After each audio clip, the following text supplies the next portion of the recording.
Приветствую вас в имени нашего Господа Иисуса Христа. Аминь. Аминь. Слава Богу.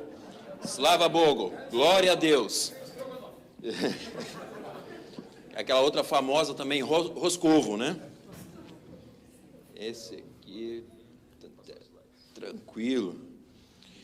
Queridos, é um prazer estar com vocês. Eu saúdo a igreja em nome do nosso Senhor Jesus Cristo. Amém? Isso é a tradução, gente, que eu falei antes, tá?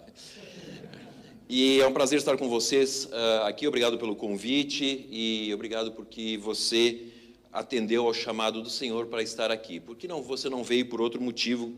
Quero eu crer de que louvar a Deus e exaltar aquele que é digno de louvor e de toda a glória. Porque tudo isso daqui, no final das contas, é para Ele. Eu quero dizer que a minha estada aqui é para Ele, a minha vida é para Ele. Desde já eu consagro esse momento que nós teremos. Muito obrigado. Muito obrigado. Essa água vai ser uma bênção. Você não faz ideia como essa água vai ser abençoada ao longo desse tempo. Então, meus irmãos, o tema hoje, que já tiraram dali, mas era sobre misticismo, como evangelizar. A gente vai falar sobre isso aí daqui a pouco. Mas o pessoal ali da técnica já colocou, muito obrigado, meu camarada.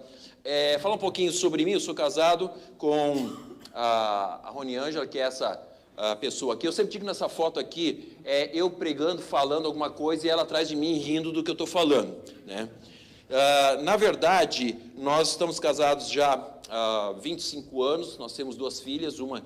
não posso apontar, né? Apontar para você ali, né? A Raíssa, que está aí, ela é a mais nova, certo? Nós temos uma outra que é a Vanessa, ela já não está mais morando conosco, está trabalhando, está vivendo a sua vida. Graças a Deus, Deus tem cuidado dessas moças. Então, eu sou o único rapaz no meio dessas mulheres. Deus é bom, Deus cuida, protege, né? Mas, enfim, continuando. Como já foi dito, sou pastor, fui missionário, teólogo, um monte de coisa que não tem a menor importância aí a respeito da minha pessoa. Se depois vocês quiserem um pouquinho mais saber, tem aqui o Plus Ministry, que vocês podem acessar. Então, para falar um pouquinho sobre nós, antes de ir para missões, eu fui pastor. Eu sou do Rio Grande do Sul, né? Me formei no seminário no Rio Grande do Sul, depois terminei o seminário, fui para Brasília, mais especificamente para 2 cidades lá, Gama e Taguatinga. Depois voltamos para Porto Alegre, depois fomos para São Paulo, aí fomos para a Rússia, depois voltamos para São Paulo, agora estou em Curitiba, nesse momento, e a vida é assim, a vida daqueles que querem se entregar mais a Deus, não sabe para onde vai. Mesmo você diz assim, não, mas eu estou morando aqui em Curitiba, mas você não sabe para onde que Deus quer te levar. Quem sabe pregar para sua família num lugar, ou você vai em algum retiro, pode pregar para outra pessoa. Não necessariamente tem esses deslocamentos para viver, mas os deslocamentos do Espírito na sua vida têm que acontecer. Eu creio nisso, que Deus nos leva a situações onde nós temos a capacidade, a oportunidade, na verdade, de pregar, né? Então, olha que legal, passou. Rússia! Gente, essa é uma foto emblemática, muito legal essa foto aqui, né? Porque ela foi tirada na Praça Vermelha, aqui a Praça Vermelha, aqui estou eu, por incrível que pareça, debaixo de um monte de roupa sou eu, a minha esposa aqui do lado, Vanessa, e essa pequenininha é aquela maravilha de pessoa que está ali, que já não é mais uma adolescente, nem uma criança, é uma jovem. A última vez que eu estive numa igreja, falei, a minha filha que é adolescente, depois no carro, vocês não sabem o que foi, como assim? Cresci, né? Tá bom, então, é a nossa querida Raíssa. Não vou pedir para ficar de pé dessa vez, tá, Raíssa? Pode ficar sentada aí. Então, essa é a nossa filha. Então, nós fomos para lá em 2005 e ficamos quase 7 anos na Rússia. Nesse meio tempo, nós desenvolvemos vários projetos, várias atividades que eu vou mostrar rapidinho para vocês, porque não é sobre mim. Daqui a pouco vocês vão ver sobre quem nós vamos falar hoje. Então, esse é de novo, ela não gosta dessa foto, mas ela está tão bonitinha aqui, né? Aqui tem a nossa família e o pessoal do futebol, porque nós trabalhamos, entre outras coisas, com esportes lá, porque é uma maneira de você compartilhar o evangelho através do esporte. Okay? Você não pode chegar pregando, abrindo a Bíblia lá na rua e fazendo esse tipo de evangelismo. Você começa através de alguma atividade, e essa atividade que atrai todo mundo no mundo, né, é o futebol, o esporte mais popular do mundo. Então, as pessoas têm curiosidade e é uma maneira que nós usamos o esporte, então, para falar de Jesus. Aí um acampamento, né, que foi feito de futebol, eu sempre falo que eu estou tirando a foto porque eu não jogo nada, eu só carrego a máquina fotográfica e carrego as malas, tá? Então, eu estou aqui, o pessoal tá dando aqui o treino para as crianças, e esse é um acampamento, por exemplo, todas essas crianças, são 50 crianças nesse acampamento, nenhuma delas era da igreja, nenhuma delas era cristã, todas vieram de alguma família, de alguma situação de risco, enfim, e elas estavam participando desse acampamento, e é interessante que é um acampamento, gente, um acampamento na Rússia, ele dura uma semana, 10 dias, é mais ou menos esse é o tempo de duração de um acampamento. E todos os anos são 4 acampamentos, e cada um dos acampamentos são cerca de 100 crianças que ouvem, né, durante todos esses dias a respeito da palavra. Tem o treino, tem a brincadeira e tudo mais, mas sempre tem uma palavra, e muito legal o trabalho que os russos fazem lá. E a nossa parte é fazer isso daqui, tirar foto. Não, eu tiro foto, o pessoal dá treino, tá? Então, essa é uma parte do ministério. Isso aqui foi em 2017. 2017 foi a última vez que nós tivemos nesse acampamento aqui. Tá? Então, muitas crianças. Pregando um pouquinho, falando numa das igrejas, né? Essa igreja é uma igreja grande, numa cidade lá no interior da Rússia. É uma igreja realmente grande. Quando eu digo grande, gente, para a Rússia, é muito grande, certo? E uma igreja normal na Rússia tem em torno de 50 pessoas. Esse é um tamanho bem razoável. 100 já é grande. E essa igreja aqui, né? Essa igreja tem 4.000. Ou seja, é uma mega de uma igreja. E esse pessoal tem um ministério esportivo, eles têm uma escolinha de futebol já montada lá, e várias coisas que eles fazem um impacto tremendo na cidade. Tem uma outra igreja, aí você dizer, é fácil fazer ministério, né, com 4.000 membros na igreja, é fácil fazer o ministério, né, pastor? Eu conheço uma igreja que faz, talvez não o mesmo volume, mas faz um grande impacto numa outra cidade, e essa igreja tem 40 pessoas. Não é o número de pessoas que está dentro da igreja que vai limitar ou aumentar o poder de Deus. Deus, ele faz o que ele quiser, da forma que ele quiser, certo? Depende do nosso coração. Então, não importa se é 4.000, se é 40 ou se é 4, ou se foram 12. O que importa é o poder do nosso Senhor. Então, isso é uma das coisas que eu queria já deixar para vocês. Tá? Eu dando aula, vou pular aqui, essa aqui é a minha turma, né, uma das turmas que eu dei aula no seminário lá na Rússia. Vocês podem ver que eu estou bem novinho ali, né, com cabelo totalmente assim, não branco. Isso aqui não é de idade não, tá, gente? É porque na Rússia cai muita neve, entendeu? E aí a neve acumulou. E até agora essa neve não derreteu. A gente faz de tudo para que essa neve derreta aqui dessa cabeça, mas não derrete. Tá? Então, é isso. Ok? Então, essa turma aqui são pastores, são missionárias que hoje estão atuando em alguma igreja lá na Rússia. Muito legal saber que essas pessoas aqui, esses meus alunos, hoje são ministros do Evangelho, são pessoas que estão pregando o Evangelho na Rússia. Esse aqui já é o nosso seminário aqui em São Paulo, e a mesma coisa, as caras são diferentes, mas o propósito é o mesmo, falar de Jesus, pregar o Evangelho, transformar vidas através desse poder. Tá? Então, o meu ministério, se eu posso assim dizer, o ministério da nossa família, tem a ver com esporte, tem a ver com educação cristã e educação teológica, tem a ver com trabalho com jovens e adolescentes. Essa é a área onde que nós transitamos dentro da igreja. Hoje eu sou pastor numa igreja lá em São Paulo, né? Até há pouco tempo, antes de eu ser deslocado da igreja que eu estava para a igreja que eu estou, eu pastoreava, eu era auxiliar numa igreja Nikkei, né? Uma igreja de japoneses lá em São Paulo. Tá? Então, assim, vocês veem como eu tenho uma cara bem japonesa, né? Assim, eu estava bem adequado naquele meio, né? Mas agora estou numa igreja chamada Igreja Aliança Internacional, que fica também em São Paulo, e nós temos lá o nosso ministério. Ok? Sou professor também em alguns seminários. Essas pessoas que vocês estão vendo aqui, literalmente estão espalhadas pelo mundo.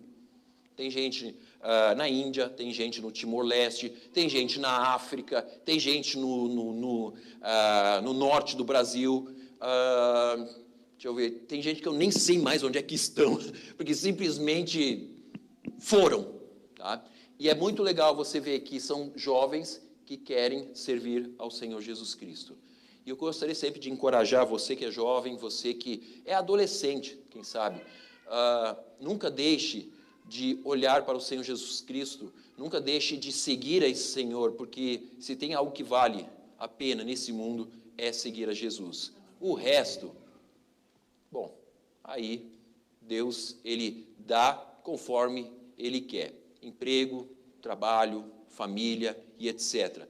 Porque nós devemos procurar em primeiro lugar e todas as coisas serão acrescentadas. Esses jovens, muitos deles hoje têm família, estão casados, têm filhos e, graças a Deus, estão servindo ao Senhor Jesus Cristo. E essa daí é uma escolinha de futebol que nós também ajudamos a fundar. Só que isso daqui é numa cidade chamada Talca, que fica no Chile.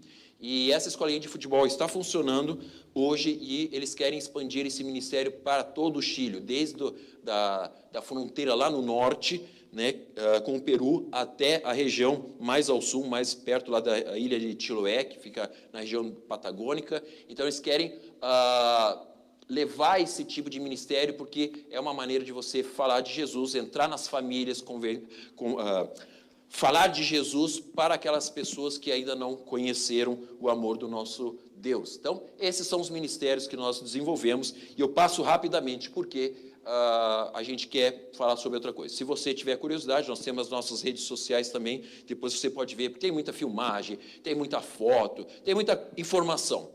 Mas eu não quero falar sobre mim, eu quero falar sobre isso daqui, porque isso daqui é mais importante do que essa pessoa que está aqui. Eu sou apenas um servo, e eu gosto da palavra servo, porque a palavra servo, lá no original, né, o doulos, significa literalmente escravo. Então, quando eu digo assim que eu sou um servo do Senhor, não é para dizer eu sou o servo, não, eu sou o escravo de Jesus. Eu só faço aquilo que Ele me manda, eu obedeço, porque Ele é o meu Senhor. E nós vamos falar sobre senhorio de Cristo também nessa noite, ok? Então, hoje, o tema vai ser a experiência espiritual humana. Sentiram aqui a experiência espiritual humana. E é interessante que nós, como raça, nós temos uma vivência nesse planeta aqui, né? 6.000 anos, 7.000 anos, eu não sei exatamente, apesar de eu ser da área de história, mas não dá para você dizer quantos anos nós existimos como raça. Mas o que eu sei dizer é que ao longo de todo o tempo, nós vivemos uma experiência espiritual como raça, como indivíduo. Sabe por quê? Porque não existe nenhuma sociedade conhecida até hoje que seja uma sociedade ateia. Você não vai encontrar um grupo de índios, você não vai encontrar um grupo de esquimós, você não vai encontrar uma etnia sequer ao redor do mundo que não acredite num Criador. Interessante isso. Não existe nenhum grupo étnico no mundo conhecido que seja ateu. Todos têm um conceito de uma divindade, de um Criador, de um Pai, de alguém que está lá, que cuida e que olha para a humanidade. Isso é a primeira coisa que eu queria ver com vocês. A segunda coisa é de que o monoteísmo precede o politeísmo. O que é isso, pastor? Monoteísmo significa teísmo, Deus, um Deus. Então, a crença em um Deus, ela veio antes de uma crença em vários deuses, que é o politeísmo.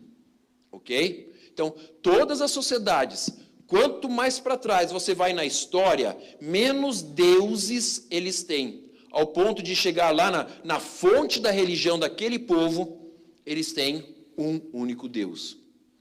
Isso vale para as civilizações mais antigas, como os sumérios, como os egípcios, como os astecas, como os maias, e qualquer um que você possa pensar. Então, duas coisas que eu quero falar para vocês. Primeiro, não existe uma sociedade que não acredite num Deus. Segundo, não existe. As sociedades sempre acreditaram inicialmente em um Deus criador de todas as coisas. Depois, com o tempo, vem a corrupção e as coisas começam a desandar. E aí vem o politeísmo. Mas a crença original dos povos é em um único Deus. E eu não estou falando isso por mim, eu estou falando baseado em estudos de antropologia, ok? E com isso em mente, eu quero que a gente abra, se você tiver a oportunidade, em Eclesiastes capítulo 3, versículo 11, que é a chave de tudo isso.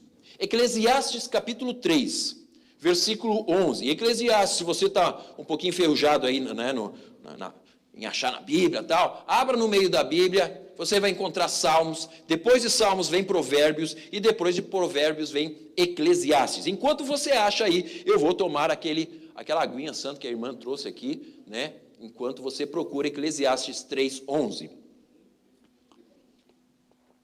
Hoje em dia nem é mais abra a sua Bíblia, né?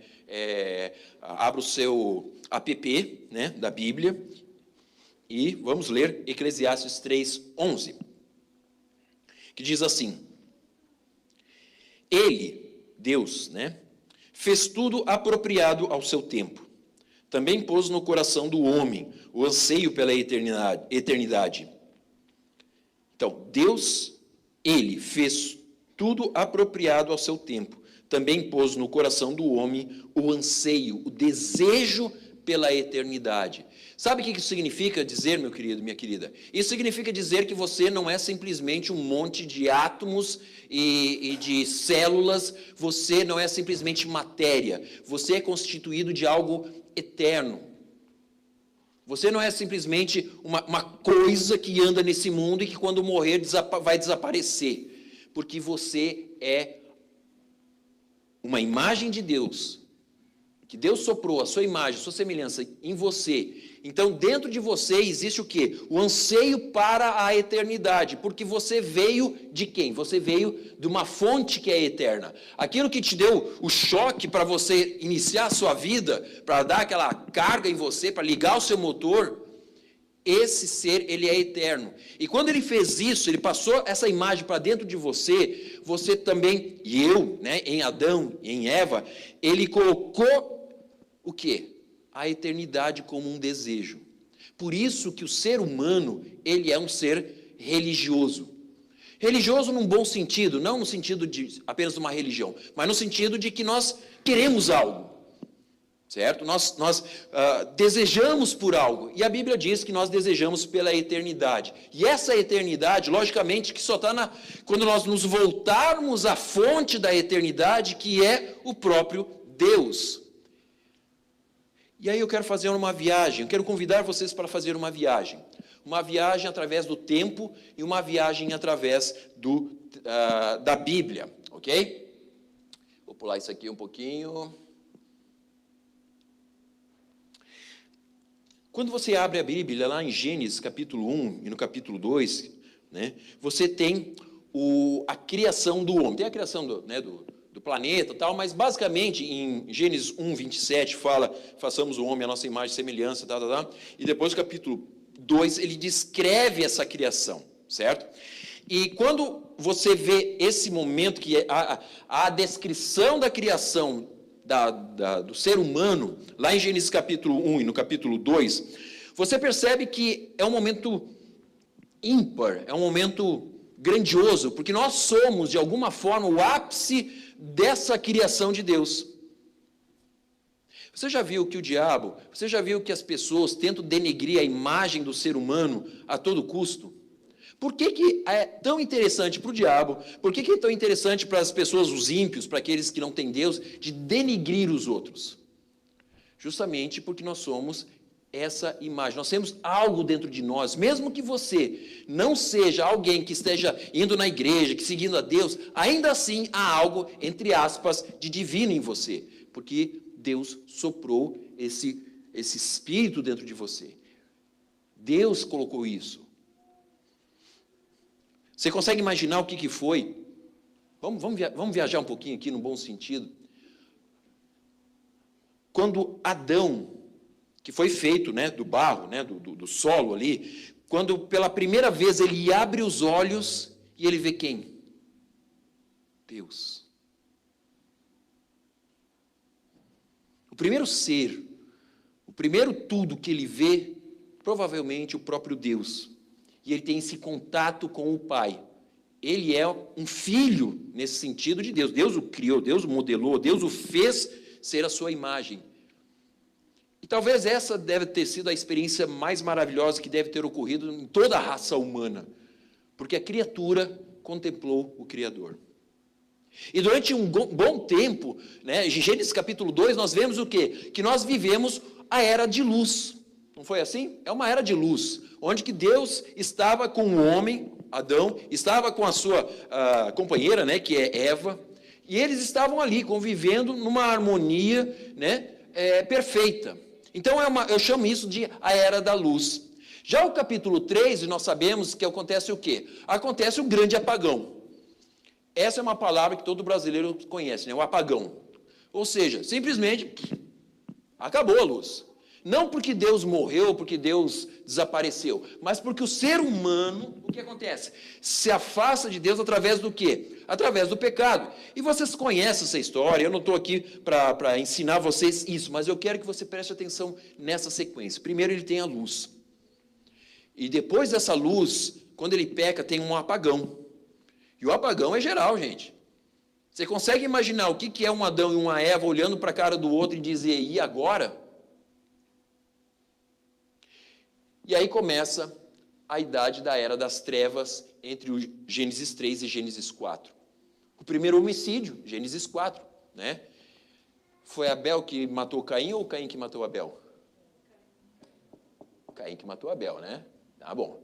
Pelo menos essa parte da escola dominical a gente passou, né? Então, Caim matou Abel. Se você algum dia tiver dúvida, veja quantas pessoas chamadas Caim você conheça. Tá? Então, é mais fácil você conhecer um Abel. Quer dizer, ele era o bom, né? Ninguém vai colocar o nome de filho de Caim. Bom, se você quiser, aí, né? Então, começa a idade das trevas a partir dali. O pecado lança o homem para fora da presença de Deus, o homem é lançado para fora do paraíso, e essa idade das trevas, ela se propaga ainda mais. Sabe por quê? E aí eu vou misturar um pouco, né? O que diz a Bíblia e o que diz as ciências sociais, a antropologia, a arqueologia. Porque nós sabemos, né, no mundo acadêmico, pelo menos as pessoas que querem seguir a verdade, nós sabemos que houve um momento específico da raça humana em que o ser humano ele começou a adorar a terra. E aqui na América do Sul, inclusive, talvez alguns até conheçam, né, o nome de uma deusa chamada Pachamama, que é a Mãe Terra, né, que é a ideia de que a terra é uma deusa, e nós temos que cultuar essa deusa para que essa deusa nos dê os benefícios. Certo? Então, vamos pensar, por que o ser humano tem essa brilhante, ou essa não brilhante, né, essa tenebrosa ideia de começar a adorar a terra? E eu fico pensando, por que será? Por que será? E eu me lembro de uma coisa. Para Adão, para Eva e para os seus descendentes, Deus que os criou, ele era chamado de quê, será? Do Pai. E esse Pai é o Pai Celeste.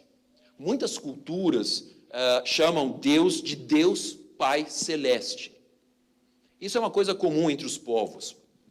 Agora, se o Pai vai embora de casa, e eu não tenho mais contato como filho com o pai, a quem eu vou me apegar? A uma mãe. Quem é a mãe de Adão? A terra. No conceito, não estou dizendo que é, mas estou dizendo que no conceito dele, quem é a mãe? É a terra, porque de onde que eu vim? Quem me fez foi Deus, mas a minha origem é a terra. E ele começa a cultuar quem? A mãe. Quem é a mãe? A terra.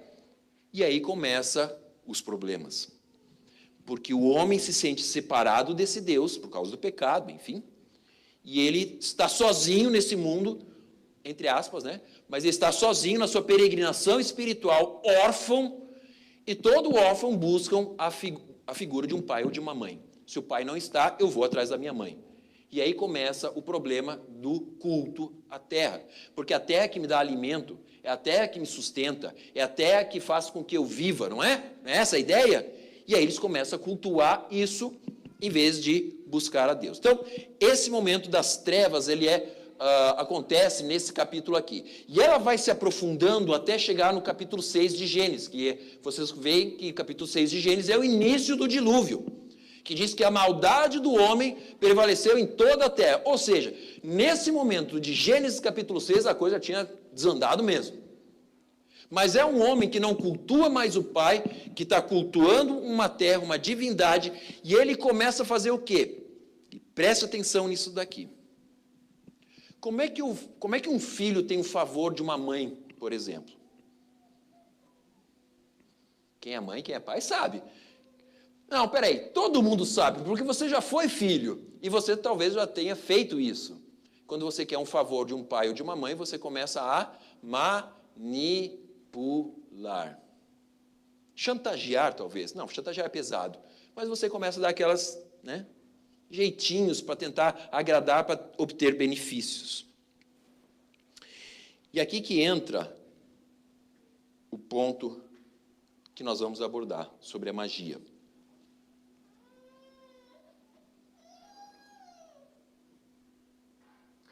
Primeira coisa, o banimento do Éden gera graves consequências para essa humanidade. Saiu do Éden, saiu da presença de Deus, tudo vai começar a piorar. Vocês acham que vai melhorar? Saiu da presença de Deus, meu amigo? Não vai ter coisa boa. Trevas vão imperar sobre a raça humana. E nesse sentido, o homem está cada vez mais lá fora do Éden, ele tem uma percepção de outros seres, que agora não é mais Deus.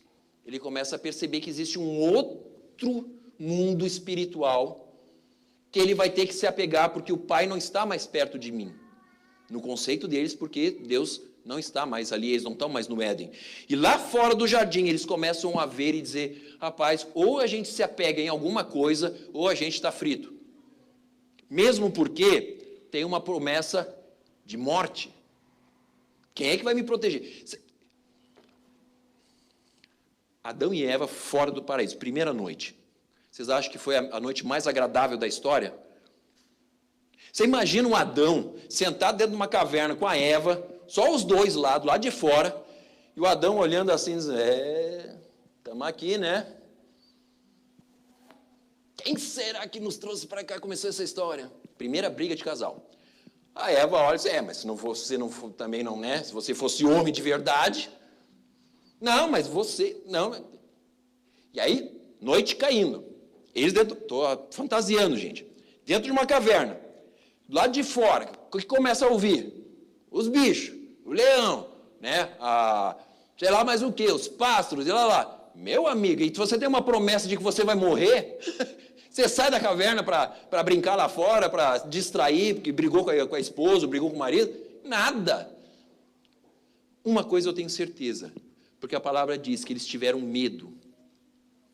Eles tiveram medo. E medo faz parte da realidade da história espiritual humana. Quando você não está com Deus, você tem medo. Quando você tem medo, você se agarra a qualquer coisa que esteja na sua frente. Qualquer amuleto, Sabe aquela coisa assim? Não, eu não vou passar debaixo de escada. Não, eu vou pegar essa figuinha aqui. Não, eu vou colocar um colar. Não, eu vou me proteger de alguma coisa. Não é assim que o pessoal aí fora faz? Porque tem medo. Medo é consequência do pecado. Todo ser humano tem medo, porque ele sabe que nós estamos sujeitos a isso daqui. Ele sabe que, conforme Deus falou, que do suor do nosso rosto nós iríamos comer. Ou seja, nós não vamos ter uma vida fácil a partir desse momento. A partir do momento que a gente sai do Éden, não tem vida fácil. Outra coisa, a ameaça que eu já falei da natureza. Meu amigo, antes... o Adão passava do lado do leão, passava a mão na juba dele, colocava a mão ali dentro da boca dele para tirar uma coisinha que tinha nos dentes, Eu não sei se ele comia alguma coisa, grama, sei lá o quê. Mas agora, meu amigo, você está com uma promessa de morte na sua cabeça, você acha que você vai ficar lá dando sopa para o leão? Tá louco, eu não. Vazei, fui embora, não quero. Isso tudo vai entrando na mente. Isso tudo vai pegando, porque esse homem está separado, esse homem não tem contato, esse homem precisa de alguém com quem ele vai se agarrar. Onde é que tem salvação para esse homem? É uma busca frenética pelo recontato com a divindade. Você perdeu o Pai, é isso que eu disse, você busca em qualquer coisa. É ou não é assim a experiência de cada um de nós? Quando você perde alguma coisa, você quer rapidamente restabelecer o contato com algo que pelo menos se assemelhe àquilo que você perdeu. O homem perdeu a Deus, ele busca nos empregados, nos subalternos, porque ele não tem mais contato com o chefe. Isso é uma das coisas que leva um sentimento de orfandade, um desejo de reconciliação. Só que tudo isso, quando não se busca a Deus, leva a uma espiritualidade fraca e distorcida. E no final das contas, leva à magia. Sabe por quê? O que é magia, pastor? Magia é a manipulação das esferas espirituais por meio de elementos físicos e humanos, tipo oferendas, invocações, palavras mágicas, etc., a fim de controlar o mundo espiritual em benefício próprio. O que é isso, pastor? Macumba. O que é macumba? O que é esses tipos de oferendas que se faz? É para quê? Para benefício do vizinho? Você já viu alguém fazer macumba? Não, vou fazer uma macumba aqui pesada mesmo, para que o meu vizinho se dê bem. Eu estou me ralando aqui no meu emprego, mas eu quero que o meu vizinho se dê bem, porque eu penso nele, eu penso no outro. Nunca. O pessoal não faz trabalho aí para que a pessoa volte para ela por causa do amor, né? Aquela coisa toda. O pessoal, não, quando faz algum tipo de magia, é para benefício de quem? Meu. Só meu. E magia, gente, é você manipular pegar alguma coisa, especialmente palavras ou alguma coisa física, né? Vela, galinha, enfim, seja o que for, e você fazer com que isso sirva como uma espécie de manipulação do mundo espiritual. Isso é magia. Você pega lá, sei lá, encantamento. O que é um encantamento? Você pronuncia palavras para que tal coisa aconteça. Não é? Se você vê nos filmes por aí, não é isso que acontece? Né? O abracadabra, e aí o tal acontece lá, e etc. Ou seja, é uma manipulação que você está fazendo para o seu benefício de um mundo espiritual que você está invocando. Isso é magia. Estão entendendo para onde que o ser humano foi? Ele começa abrindo os olhos vendo Deus. Ele perde esse contato com esse Deus. Ele vai para fora. Ele começa a cultuar a Mãe Terra. Da Mãe Terra ele começa a cultuar os outros fenômenos da natureza. E disso ele vai para os capetão lá, para os demônios. E aí ele vai começando cada vez mais a se afundar. E ele tem que tentar manipular esse mundo espiritual para benefício dele, porque ele não tem mais a proteção desse Deus. Claro que Deus estava cuidando, Deus estava olhando, Deus estava fazendo o seu plano e tudo mais, mas do ponto de vista de Adão e de Eva e dos seus descendentes, eles estão lá a ver navios. Se você acha que não, pense na sua vida antes de conhecer Jesus. Como é que era a sua vida antes de conhecer Jesus? Não era um desespero? Não era uma vontade de se agarrar, você sentia falta de alguma coisa e você se apegava a bobagens? Se você for sincero, você vai dizer isso. Uma crendice. Não vou bater na madeira. Isola. Nem é madeira isso aqui, mas enfim, bater na madeira. Não deixar a bolsa no chão. Sabe aquela coisa, né? Varreu a casa, colocar o chinelo para cima, para baixo, nem lembro mais como é que é isso daí. Tem todas essas mandigas que você faz com coisas para que os espíritos não toquem em você. Não é isso? Como é que é a figa, né? Você andava com um colarzinho, com um lencinho, sei lá das quantas.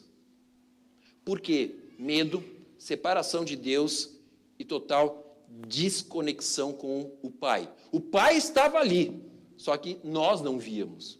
O Pai nunca deixou de estar presente. O problema é que os nossos olhos se fecharam porque nós ficamos cegos, porque sobre nós veio trevas. E aí eu tive que apelar para qualquer coisa. Meu amigo, quando você está no desespero... Quando você está no desespero, amigo, vale tudo. E esse homem está desesperado.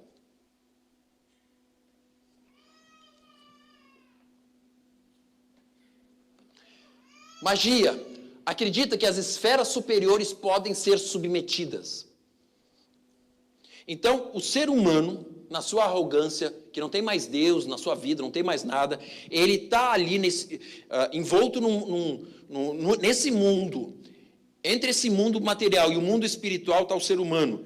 E aí ele pensa assim, como é que eu posso manipular as coisas para que venha para o meu benefício? Como é que eu consigo uma promoção no meu emprego?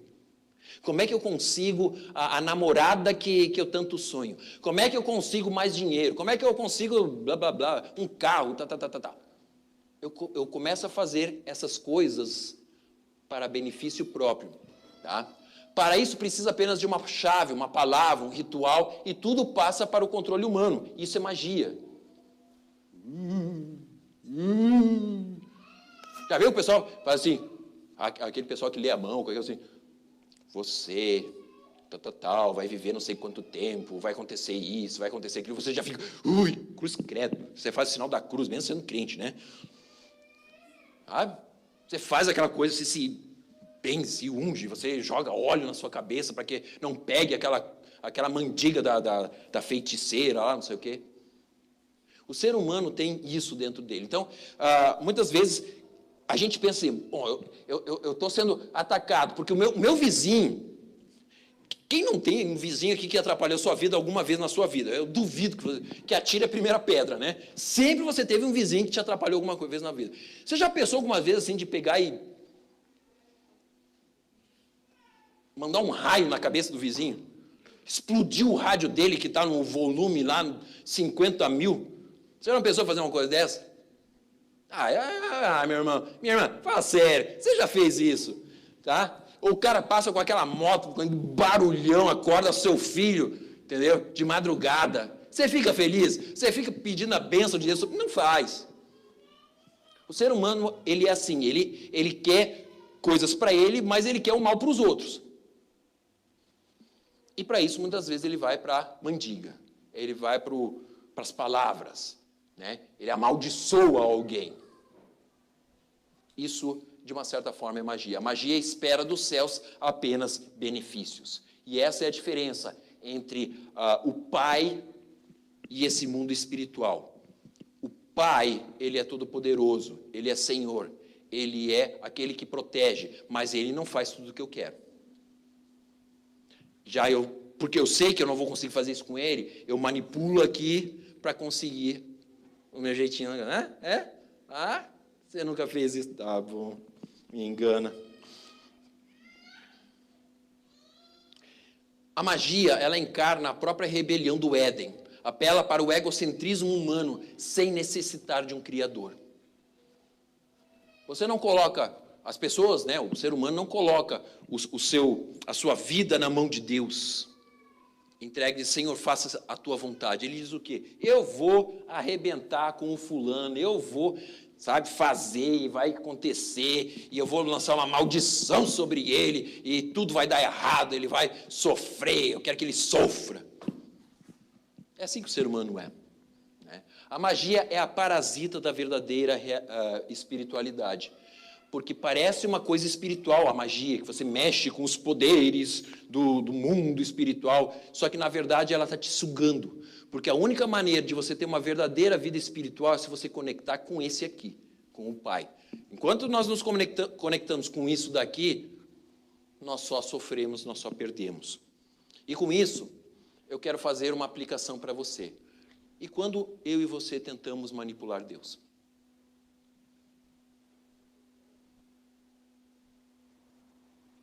Magia é manipular o mundo espiritual em benefício próprio. Você alguma vez já pensou ou já fez de tentar manipular Deus de algum jeitinho, porque você é o filho queridinho dele? Porque Deus gosta muito de você, mas você tem que fazer uma chantagenzinha para Deus. E tem gente que gosta de fazer pactos.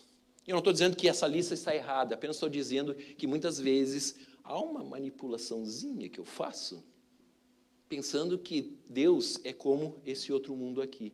Eu faço votos. Senhor, se acontecer tal coisa, se eu passar no vestibular, eu vou fazer isso, eu vou dar uma oferta para missões, eu vou dobrar, triplicar o meu dízimo, eu vou cantar no louvor, eu vou fazer não sei o quê, mas se o Senhor me... Isso é o quê? Não é manipulação? É o quê então? Você está tentando chantagear Deus. Eu estou tentando chantagear Deus, nós nunca fizemos isso. Jejum.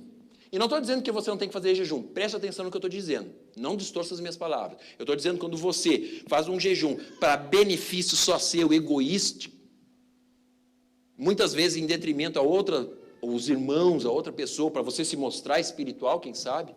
Ou para você ter alguma coisa que o outro não tem. Eu quero um carro, Senhor. Mas não é um carro. Eu quero o carro.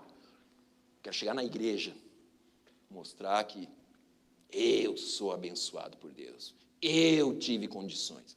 E aí você faz um jejum lá, entrega para Deus isso daí e acha que Deus está olhando isso aí como se fosse o quê?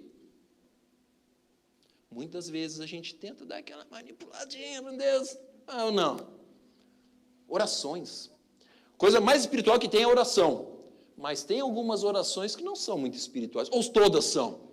Você já fez alguma oração que não foi muito espiritual? Que você manipulou Deus de alguma forma? Pensa aí. Talvez. Boas obras. Tem gente que gosta de fazer boas obras. Não, eu vou fazer isso na igreja. Eu vou sair para evangelizar, eu vou fazer alguma coisa ali, eu vou comprar algum instrumento para a igreja. E Deus há de me abençoar. Espera aí.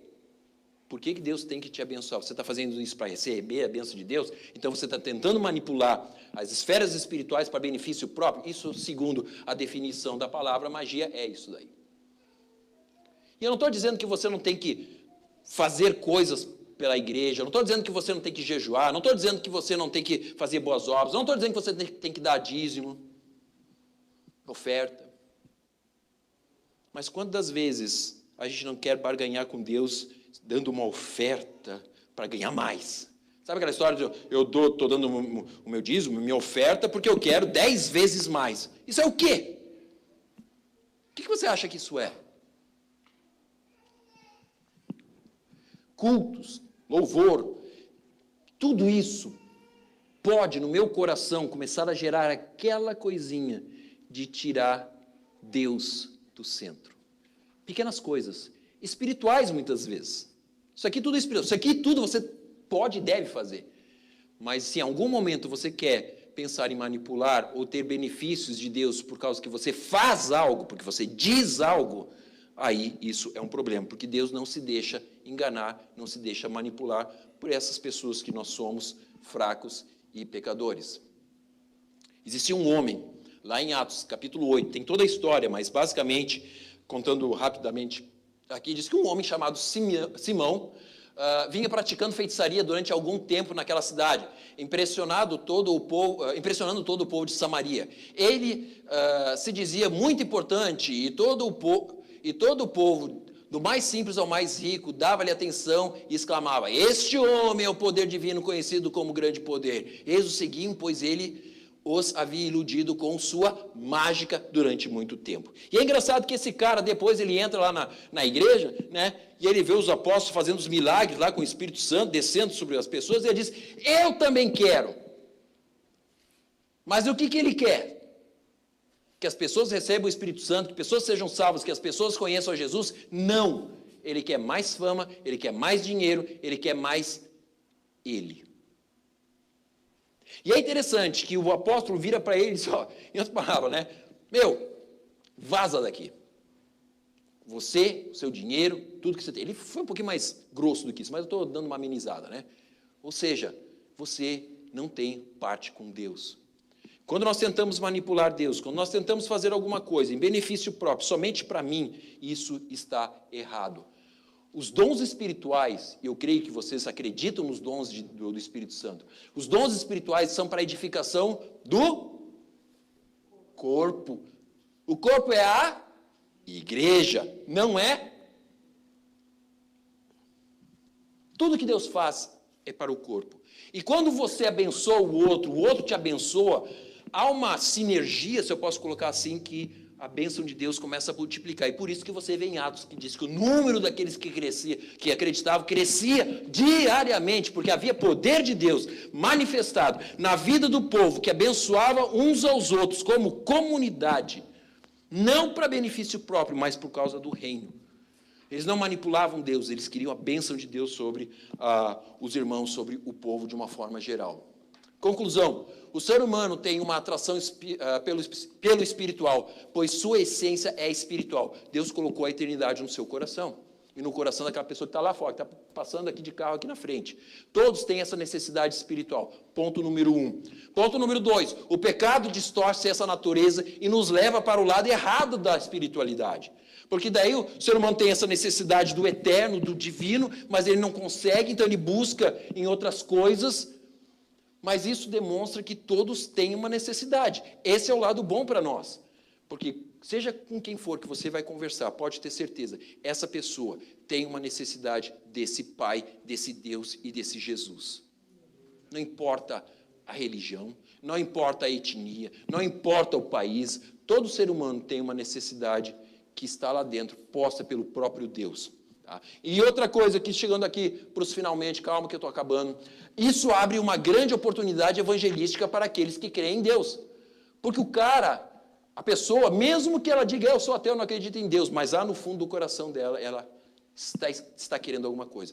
Todos os ateus com quem eu conversei até hoje, eles não são ateus porque eles não querem acreditar em Deus, é porque eles têm algum trauma, porque aconteceu alguma coisa na vida deles, eles se revoltam com esse Deus, e não é necessariamente que eles não acreditam em Deus, eles não querem acreditar nesse Deus, mas esse Deus está lá batendo na porta.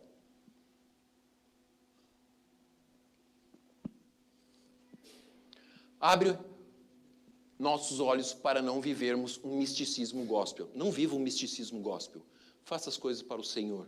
Faça as coisas pela igreja. Faça as coisas pelo corpo. Não viva uma vida cristã para você.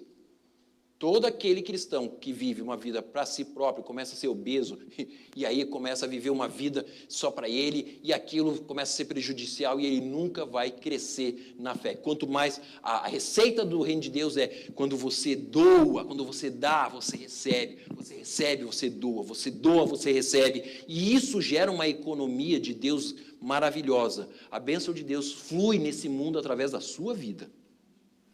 É você que vai fechar a torneira ou vai abrir a torneira. Através dessa relação que você vai ter com os outros. E por fim, Jesus Cristo, Senhor, Jesus Cristo é Rei. Não é você, não sou eu, não é os outros deuses. Nós temos que entender que nessa relação espiritual só existe um Senhor. Só existe um único Rei, Jesus. Ponto. Não há mais ninguém. Ele não aceita nenhum tipo de concorrência. Não tem concorrência, mas ele não aceita, porque ele é o Todo-Poderoso. Então, nós estamos aqui. Eu falei no começo, nós estamos aqui por causa de quem? Por causa de Jesus Cristo. Se não for por ele, eu nem deveria estar aqui. Se não for por Jesus Cristo, você não precisa estar aqui. Porque tudo é para ele. Para ele. É isso que diz Paulo em Romanos. Se você crê nesse Jesus, se você quer honrar esse Jesus, se você quer levar essa palavra de Jesus para essas outras pessoas que estão afastadas desse Pai, eu quero convocar você a fechar seus olhos agora, nesse momento, fazer uma avaliação, se você está sendo um filho verdadeiro, se você está buscando esse Deus e se Ele está talvez te chamando para pregar esse evangelho para outras pessoas. Vamos fazer isso agora num silêncio. Feche seus olhos. Feche seus olhos e pense, como que eu tenho vivido a minha vida cristã? O que eu posso fazer para agradar mais o meu Pai? Como que eu posso ser mais eficiente na pregação desse Evangelho?